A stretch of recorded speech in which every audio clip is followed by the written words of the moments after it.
How to redeem Microsoft gift card.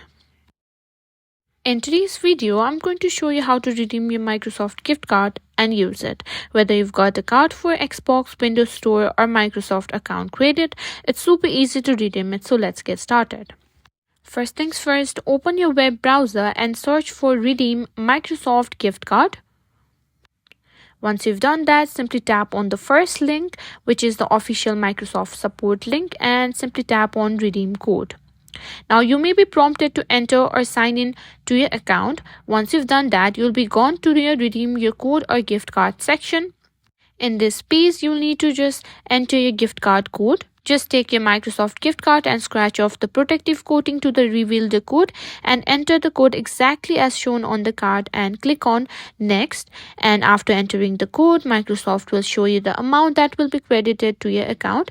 If everything looks good, just click confirm and your balance will be updated with the amount from the gift card. And that's it. That's how you can simply successfully redeem and use your Microsoft gift card.